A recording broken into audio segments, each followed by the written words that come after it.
जीवन में हंसना बहुत जरूरी है और हंसने का वरदान केवल और केवल मनुष्य के पास है और कोई हंस नहीं सकता। कोई गधा आपको हंसते मिल जाए तो मानिए कि मनुष्य होने जा रहा है,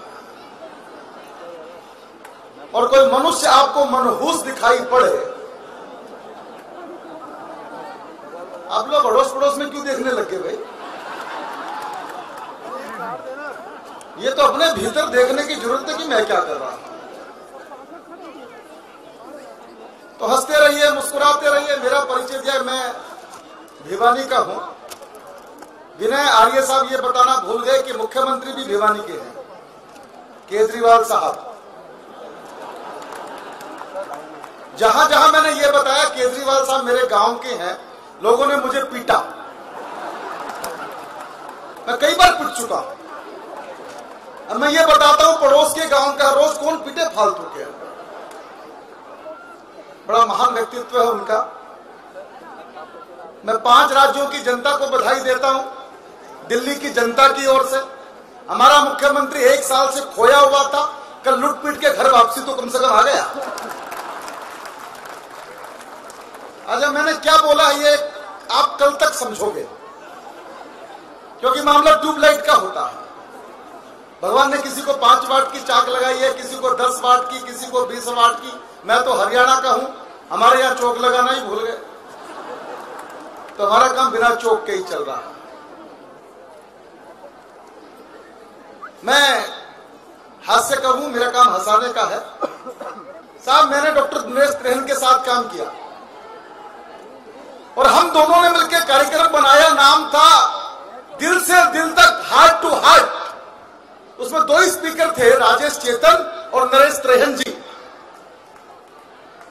कार्यक्रम शुरू हुआ, डॉक्टर साहब बोले राजेश भैया आप माइक पर जाओ, 1 घंटा तक लोगों को हंसाओ। मैं गया, तालियां बजी, ठाके लगे, उत्सव हुआ। मेरे बाद डॉक्टर त्रेहन माइक पर आए और आकर बोले जीवन जीने के 2 तरीके हैं। पहला तरीका राजेश चेतन वाला है, हंसो, मुस्कुराओ, ताली बजाओ।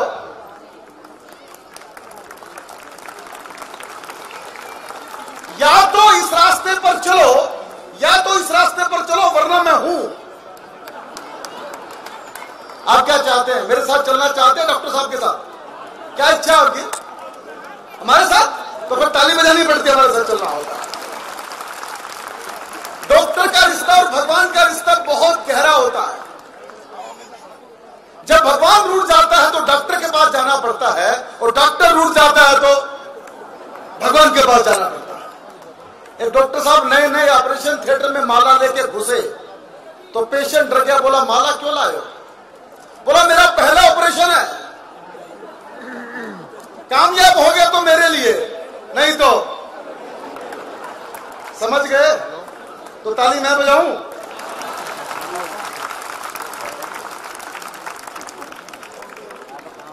एक डॉक्टर साहब ने ऑपरेशन थिएटर के बाहर 2 लाइनें लिखी हुई थी, यहीं से शुरू करता हूं। 2 लाइनें जीवन में उतर जाए तो जीवन बदल जाए। डॉक्टर साहब ने लिखा था, महाशय धर्मपाल जी को समर्पित करता हूं 2 लाइनें। ये एग्जाम्पल है इस बात का, लाइव इंसाइक्लोपीडिया है, मैं मिला इनसे। बोला यमराज मेरा वारंट जी भूल गया, खो गया उससे, अपनों को जाने ही नहीं, यहीं बैठेंगे। ऐसी मस्ती है उनके पास। 2 लाइनें डॉक्टर साहब ने लिखी थी, खोल लेते दिल अगर हंस बोल कर यारों के साथ, खोल लेते दिल अगर हंस बोल कर यारों के साथ, तो हमें ना खोलना पड़ता यूं औजारों के साथ। Thank you, love you. अब आप मेरे योग्य होते जा रहे हो। आप सब वास्तव में एक्सपोर्ट क्वालिटी के लोग हैं। वो हरियाणा में मास्टर जी पढ़ा रहे थे स्कूल में, बोले एक्सपोर्ट इंपोर्ट का मतलब बताओ। इसमें इको चल रहा है दोस्त? हेलो भैया, इसमें इको है क्या? बिल्कुल नहीं है। तो मास्टर जी पढ़ा रहे थे, बोले एक्सपोर्ट इंपोर्ट का मतलब बताओ। हरियाणा का बच्चा बड़ा होशियार, बोला गुरुजी बहुत आसान है। बोला बता? बोला गुरुजी इंपोर्ट मतलब सोनिया, और बोला एक्सपोर्ट, बोला जी सानिया। ये बात भी आप कल तक समझोगे मैं क्या बोलकर गया था। आइए शुरू करते हैं यात्रा को। आप बहुत भाग्यशाली हैं कि आपका मनुष्य के रूप में जन्म हुआ, यह आपका भाग्य है।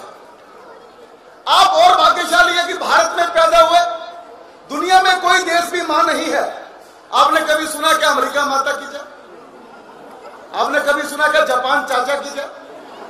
आपने कभी सुना क्या पाकिस्तान अंकल की जय? हो ही नहीं सकता। सारी दुनिया बोलती है भारत माता की जय, तब भारत में पैदा। मैं हैदराबाद में गया था कवि सम्मेलन में, जैसे ही मैंने कहा भारत माता की जय तो दो भाई बीच में से खड़े हो गए।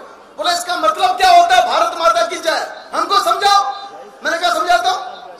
मैंने कहा जब जब परमपिता परमात्मा को धरती पे उतरना होता है तो एक ही रास्ता है, भारत की धरती, जहां से वो उतर सकता है, इसलिए भारत माता की जय। बोला बात तो ठीक है यार, लेकिन दो परमात्मा तो ऐसे हुए हैं जो भारत के रास्ते नहीं आए ना। कौन से वाले? बोला एक ईसा मसीह और दूसरे पैगंबर हजरत मोहम्मद। मैंने कहा मैं आपका ज्ञान अधूरा है, उसको ठीक कर दूं। ईसा मसीह कहते हैं मैं सन ऑफ गॉड हूं, भगवान का बेटा हूं। इसका मतलब भगवान तो हमारे वाला ही है और तो उसका बेटा ही है। दूसरे कहते हैं मैं पैगंबर हूं, पैगाम लेके आया हूं, मतलब पैगाम देने वाला तो हमारे वाला ही है, तुम्हारे पास तो पैगंबर ही है। इसलिए वही धरती जो भगवान को उतार सकती है, इसलिए भारत माता की जय। आप उस धरती पर पैदा हो गए, वहां पैदा होकर दिल्ली में पैदा हो गए, राजधानी में। यह भी आपका भाग्य है। और राजधानी में जुड़ के आप आर्य समाज से जुड़े हुए हैं, यह भी आपका भाग्य है। एक क्षण के लिए सोचिए, आर्य समाज नहीं होता क्या हम इतनी जल्दी आजाद हो पाते? आर्य समाज अगर नहीं होता तो क्या शिक्षा में भारतीय संस्कार बचते? और आर्य समाज अगर नहीं हो पाता तो क्या महिलाओं को वो सम्मान मिलता जो आर्य समाज ने दिया? इसलिए आर्य समाज के साथ जुड़े हैं, यह आपका भाग्य है। और आर्य समाज के साथ जुड़ के आप आज यहाँ कवि सम्मेलन में आए, यह भी आपका भाग्य है। और वहां पे आप राजेश चेतन को सुन रहे हैं, यह आपका परम सौभाग्य है। हमको सुनना भी इतना आसान काम थोड़ा है। तो मैं एक कविता सुनाता हूं आप लोगों को, अच्छी लगेगी तो ठीक नहीं, 4-5 और सुनाऊंगा। जब तक आप ये नहीं कहो कि अच्छी में सुनाता है। मैंने बताया कि केजरीवाल साहब मेरे गांव के हैं, गजब के आदमी हैं, सब बड़े गजब। पिछली होली की घटना आपको सुनाता हूं। पिछली होली पर दिल्ली इंजीनियरिंग कॉलेज में कवि सम्मेलन हुआ। दिल्ली पुलिस ने आयोजन किया। मुझे फोन आया डीसीपी का, राजेश चेतन कवि सम्मेलन में आना है। मैंने कहा साहब मैं तो बिजी हूं, आ नहीं सकता। सामने से आवाज आई आओगे कि उठा ले। भाई इनसे सब डर लगता है। मैं चला गया, सामने की लाइन में मुख्य अतिथि के रूप मुख्यमंत्री बैठे थे। मैंने एक ही बात कही, मैंने कहा साहब मुख्यमंत्री जी आप रोज कहते हैं दिल्ली पुलिस मुझे मिल जाए तो 6 महीने में दिल्ली को ठीक कर दूं। और मैंने कहा मैं आपसे विनम्र प्रार्थना करना चाहता हूं, आपके बारे में दिल्ली पुलिस भी यही कह रही है। गजब का मामला। पिछली होली पर गुलाल बिक रहा था फुटपाथ के ऊपर, लालू गुलाल, मोदी गुलाल, मुलायम सिंह गुलाल, सबका रेट 25 रुपया। एक थैली पर लिखा था केजरीवाल गुलाल, रेट 500 रुपया। मैं गया, मैंने कहा भाई ये क्या मामला है, सब बाकी 25 में ये 500 में। बोला बहुत खास है। मैंने अभी क्या खास है? बोला हर 15 मिनट में रंग बदल लेता है।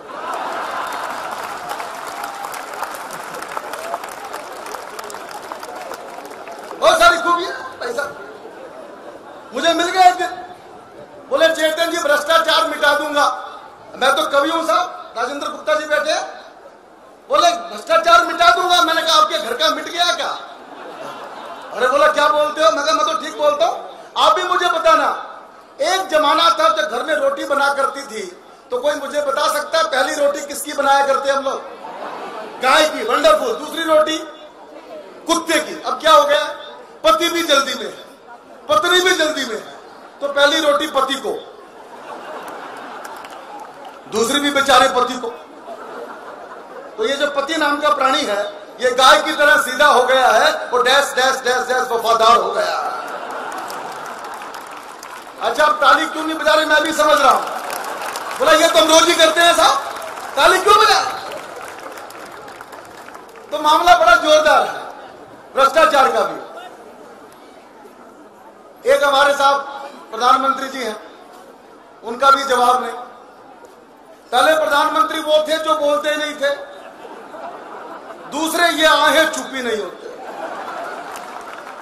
दिल की बात, मन की बात, फेफड़े की बात, गुर्दे की बात, टेलीविजन की बात, रेडियो की बात सारा दिन बोलते ही रहते हैं। अच्छा, जब घर में लुगाई ना हो तो आदमी को रेडियो पर आकर बोलना पड़ता है। और मोदी साहब तो ऐसे भाग्यशाली है, घर में लुगाई नहीं, संसद में अपोजिशन नहीं, जो मर्जी बोलो। तो उनकी बोलने की आदत हो गई है। मैं कविता मोदी जी पे सुनाऊं उससे पहले मैंने एक ही बात सीखी है जीवन में कि जिस मंच पर जाओ वहां की बात थोड़ा जरूर करो। मैं कविता पहले आर्य समाज पर, महर्षि दयानंद पर पढ़ना चाहता हूं, मेरा साथ दीजिएगा। और यह कविता बहुत जरूरी है आज के मंच से, हम अपने पुरखों को याद जरूर करें जिनकी वजह से यह बहार है। सुनिएगा और मेरा साथ दीजिएगा। सच में भारत के रखवाले स्वामी जी, आप स्वामी जी मेरे साथ सब मिलके बोलेंगे तो ज्यादा मजा आएगा। सच में भारत के रखवाले जिंदाबाद, क्या बढ़िया बोलते हैं आप। सच में भारत के रखवाले, वेदों को गुंजाने वाले स्वामी जी। और पहला शेर आएगा आपके सामने, ध्यान से सुनिएगा। अंग्रेजों से बार बार जो टकराए, अंग्रेजों से बार बार जो टकराए, राष्ट्र समर्पित थे मतवाले स्वामी जी। आवाज को और बढ़ाओ। बिरजानंद गुरुवर से जो भी ज्ञान मिला, बिरजानंद गुरुवर से जो भी ज्ञान मिला, सच में थे अमृत के प्याले स्वामी जी। सच में थे अमृत के प्याले स्वामी जी। नारी का सम्मान जगाया भारत में, नारी का सम्मान जगाया भारत में, मातृशक्ति के बने शिवाले स्वामी जी। मातृशक्ति के बने शिवाले स्वामी जी। सत्य का प्रकाश कलम से लिख डाला, सत्य का प्रकाश कलम से लिख डाला, पावनता के परम उजाले स्वामी जी। और आखिरी की पंक्तियां सुनिएगा। हिंदू वैदिक संस्कृति का सम्मान किया, हिंदू वैदिक संस्कृति का सम्मान किया, अद्भुत थे वो संत निराले स्वामी जी। अद्भुत थे वो संत निराले स्वामी जी।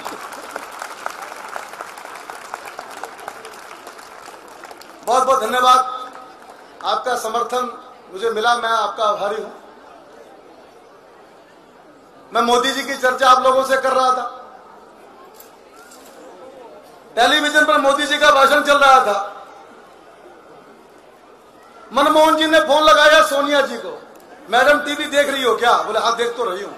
ये टीवी पर जो बोल रहे हैं भारत के प्रधानमंत्री है क्या? बोले हाँ प्रधानमंत्री बोल रहे हैं। तो मैडम ये बताओ जो मैं 10 साल तक रहा वो क्या था?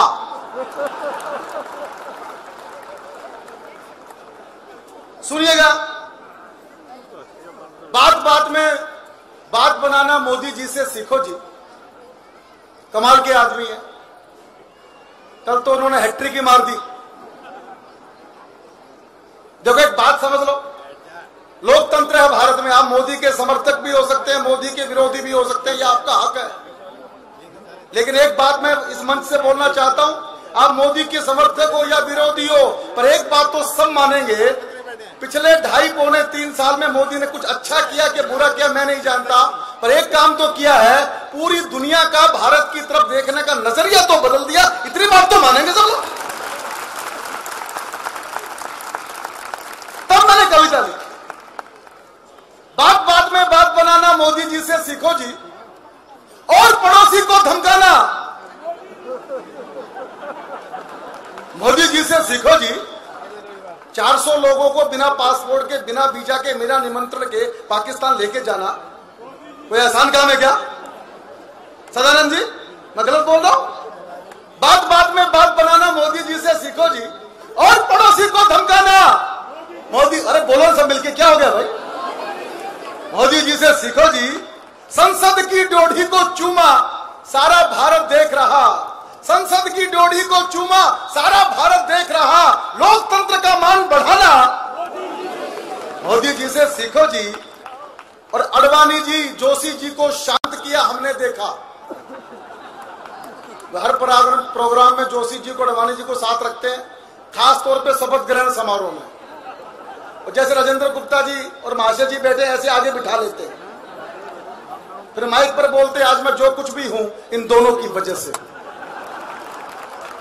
और ये दोनों जो कुछ भी हैं वो मेरी वजह से।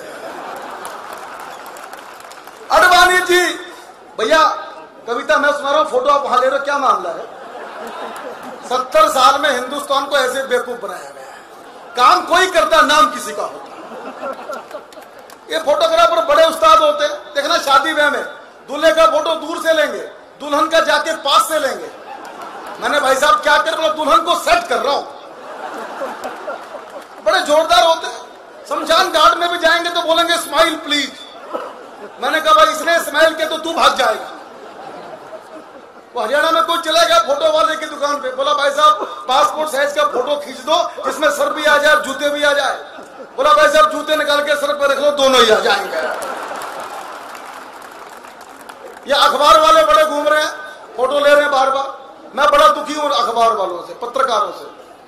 ये नारद के बेटे होते हैं पत्रकार, क्योंकि पहले पत्रकार नारद मुनि थे, वहां से पत्रकारिता शुरू हुई थी। और हम हैं वाल्मीकि के बेटे, आदि कवि वाल्मीकि। इनका हमारा रिश्ता साधु साधु का है। ये भी कलम के सिपाही और हम भी कलम के सिपाही हैं, पर फर्क ये पड़ जाता है, ये अखबार में फोटो छाप देते हैं साहब। अब चेतन जी का फोटो अखबार में छपा, आपने अखबार को पढ़ा, रद्दी वाले को बेच दिया, रद्दी वाले ने अखबार हलवाई को बेच दिया, हलवाई ने जलेबी रखी और आपको दे दिया, आप तो आप हैं। जलेबी को खा लिया, अखबार को फेंक दिया। एक कुत्ता आके चेतन जी पे सांस्कृतिक कार्यक्रम करता है। तो मेरा वैसे ही बहुत सम्मान है, आप ज्यादा सम्मान मत करो भाई, आप तो खाली तालियां बजा दो तो ज्यादा अच्छा लगेगा। काले धन की बातें करते काले को ही ले आए। अखबार वाले ने कुर्ता पकड़ा मोदी साहब का, बोले काला धन कब आएगा? अरे बोले आपने देखा नहीं आया था? अरे बोले कब आया था? बोला 2 साल पहले 26 जनवरी को अमेरिका से बुलाकर काला धन मैंने 4 घंटे राजपथ पे बिठा के रखा। उस दिन आप कहां थे? मैं ओबामा की बात कर रहा हूं। काले धन की बातें करते काले को ही ले आए, ओबामा से हाथ मिलाना। मोदी जी से सीखो जी। और बोलना चाहता हूं, अर्थव्यवस्था अब भारत की दौड़ रही है पटरी पर। जो प्रधानमंत्री अपना सूट ही 4.5 करोड़ रुपए का बेच दे, उससे त्यागी कौन होगा? एक बाबा रामदेव ही बचे, उनसे ज्यादा त्यागी थे। जब मोदी जी ने सूट बेचा तो रामदेव जी को जोश आ, बोला मैं भी अपना सूट बेचूंगा। बोले बाबा जी आपके पास कौन सा सूट है? बोला रामलीला मैदान वाला बचा के रखा है मैंने राजेश, बुरा न मानो होली है। मुझे कुटने का भी डर है आप लोगों से। तो बोलना चाहता हूं, अर्थव्यवस्था भारत की दौड़ रही है पटरी पर। अर्थव्यवस्था भारत की दौड़ रही है पटरी पर। सूट बेचकर नोट कमाना मोदी जी से, भाई हौसला थोड़ा बढ़ाओ यार, कम आवाज आ रही है। सूट बेचकर नोट कमाना मोदी जी से सीखो जी। और बोलना चाहता हूं, मस्जिद में जा सजदा करके सबको गले लगाया है। ये भी जादूगर आदमी है। मस्जिद में जा सजदा करके सबको गले लगाया है। मैं एक बात कहना चाहता हूं आर्य समाज के मंच से। एक देश है इंडोनेशिया, 18 करोड़ मुसलमान है साहब, 18 करोड़। लेकिन वहां की एयरलाइंस का नाम है गरुड़ एयरवेज, बैंक का नाम है कुबेर बैंक। जो रामलीलाएं दिल्ली में होती है वैसी रामलीलाएं इंडोनेशिया में भी होती है।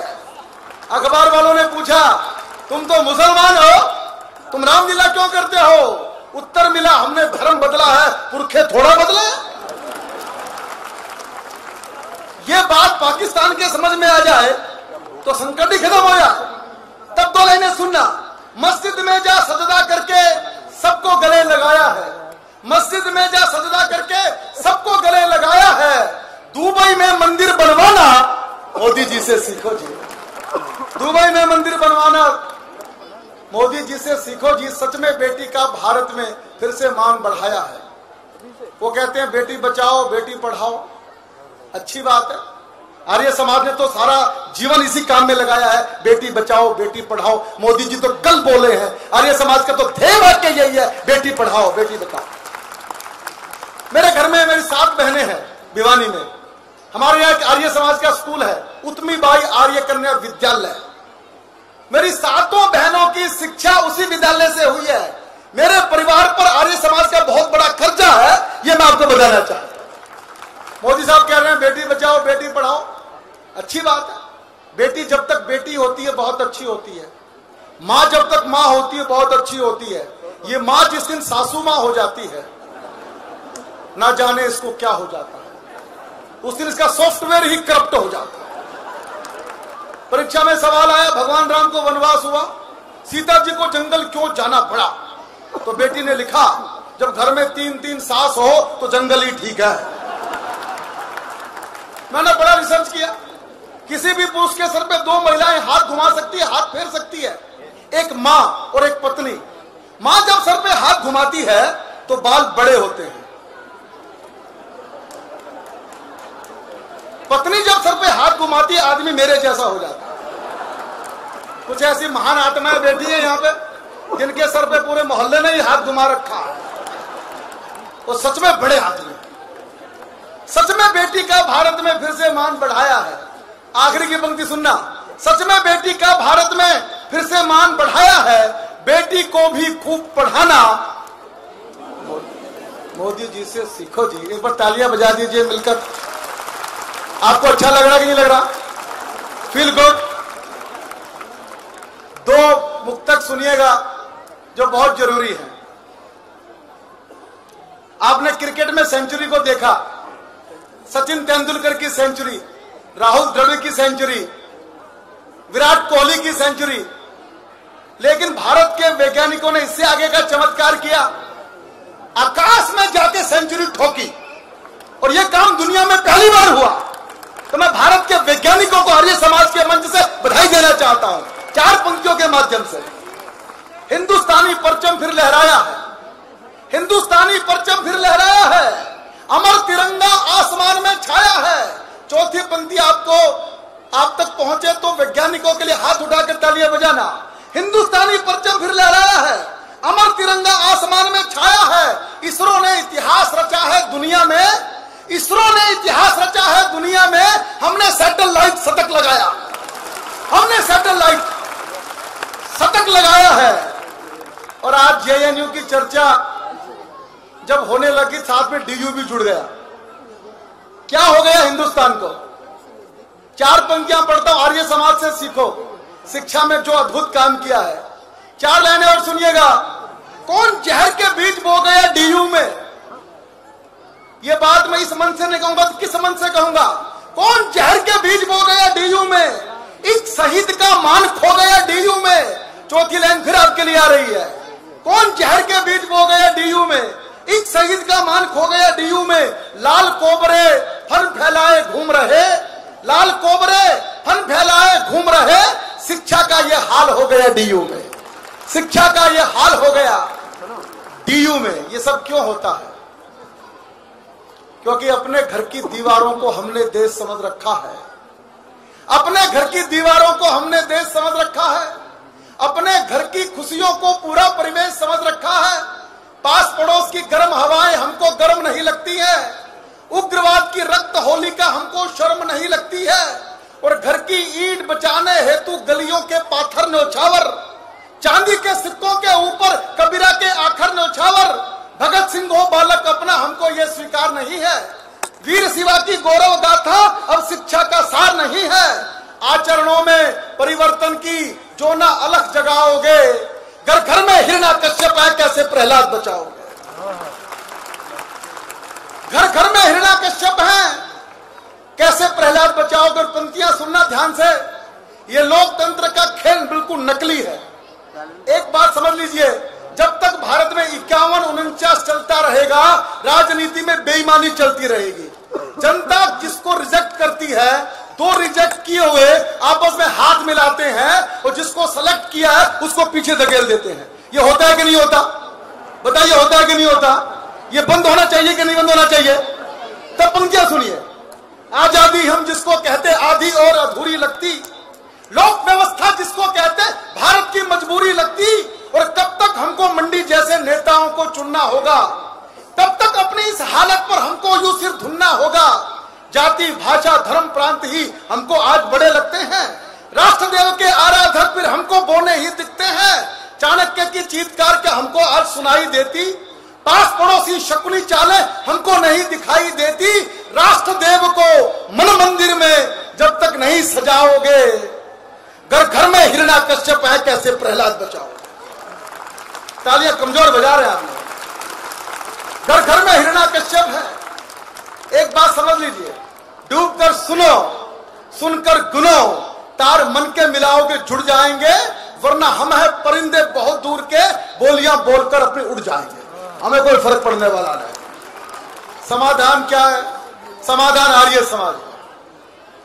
सुनिएगा पंक्ति आखिरी की, देशभक्ति के रंगों से ये होली हमें खेलनी होगी, कश्मीर की केसर मित्रों घर घर हमें भेजनी होगी, जाति भाषा मजहब की दीवारों को तोड़ गिराओ, रंगों की इस कीचड़ में से मन मंदिर के कमल खिलाओ, रंग अबीर गुलाल छोड़िए, माटी अपनी ही चंदन है, इस माटी के तिलक लगाकर सबको होली अभिनंदन है, कच्चे कच्चे नहीं चाहिए पक्के रंग से खेले होली, देश प्रेम के मत वालों की कदम कदम पर होगी टोली, इसी सूत्र से जो भारत में होली नहीं मनाओगे, घर घर में हिरण्याकश्यप है कैसे प्रहलाद बचाओ।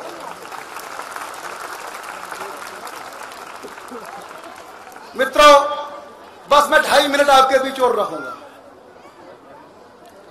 मैं अंतरराष्ट्रीय कवि हूं, इंटरनेशनल सारे कंट्रीज में घूमता हूं। अभी पिछले दिनों मेरा कार्यक्रम था लंदन में। अच्छा, ये इसलिए बताना पड़ता कि अब हल्के में ना ले लो, पता नहीं कौन खड़ा कर दिया, तब बताना पड़ता कि मैं कौन हूं। तो साहब मेरा प्रोग्राम था लंदन में, हालांकि मुझे मोदी जी के साथ जाना था, पर सरकार ने सोचा एक समझदार आदमी देश में रहना बहुत जरूरी है, इसलिए हम दोनों को बारी बारी से भेजा। लंदन में सब कुछ खराब नहीं है, कुछ चीजें अच्छी भी है, मैं आपको बताना चाहता हूं। आप लंदन की सड़क पर घूमोगे, कोई अपरिचित व्यक्ति, अनजान आदमी जिसका आपका परिचय नहीं है, आपके पास से निकलेगा तो स्माइल पास करके जाएगा, मुस्कुरा के जाएगा। भारत में काम उल्टा है। यहां से बाहर निकलो कनॉट प्लेस में, किसी अनजान आदमी को नमस्ते करके निकल जाओ, पूरे दिन टेंशन में रहेगा ये कौन था, करके देख लो। और पार्क में पति पत्नी घूम रहे हो, कोई सुंदर सी लड़की पति को नमस्ते कर दे तो एक हफ्ते तक पूरे घर में टेंशन, बता कौन चुड़ैल है वो, बता जल्दी बता। ये हमारा दिल है, इतना छोटा सा दिल लेके चलते हैं, ये हालत हमारी हो रखी है। तो दोस्तों हंसते रहिए, मुस्कुराते रहिए, ये बहुत जरूरी है। एक घटना सुना के अपनी वाणी को विराम देना चाहता हूं। अभी कुछ दिन पहले मेरा अमेरिका में कार्यक्रम था, फिलाडेल्फिया में। सच्ची घटना आपके साथ जोड़ना चाहता हूं। राजेंद्र गुप्ता जी, मैं होटल में जब रुका तो होटल की दीवार पे राधा कृष्ण का फोटो लगा हुआ। मैंने होटल के मालिक का नाम पूछा तो बोले महावीर जी हैं अहमदाबाद के। मैं महावीर जी से मिला, मैंने कहा अमेरिका के किसी होटल की दीवार पे राधा कृष्ण का फोटो कैसे लगा दिया? अरे बोले चेतन जी जहां भी जाओगे ऐसा ही मिलेगा। मैंने भी ऐसा क्या कर दिया? बोला अमेरिका के 70% होटल हिंदुस्तानियों ने खरीद लिए हैं। मेरे दिमाग ने काम करना शुरू किया। मैंने कहा होटल अपने हो गए हैं तो 4-5 साल के बाद अमेरिका का राष्ट्रपति भी अपना हो जाएगा। क्या बात, ये बात आपको जमी नहीं क्या? मैं पूरा गणित आपको समझाता हूं। अमेरिका की कुल आबादी 30 करोड़ है। 30 करोड़ की आबादी में 30 लाख हिंदुस्तानी पहुंच चुके हैं। अब मुझे ईमानदारी से बताओ 4-5 साल में अपने लोग कितने हो जाएंगे? करोड़ 2 करोड़ तो हो ही जाएंगे। और इस परियोजना में बिहार को शामिल कर ले तो यह काम और जल्दी हो जाएगा। नहीं हो सकता क्या? उसमें क्या स्थिति है बताना चाहता हूं। आज अमेरिका के अंदर 70% होटल भारतीयों के हैं। अमेरिका में 5 लाख डॉक्टर है, भारत के 5 लाख।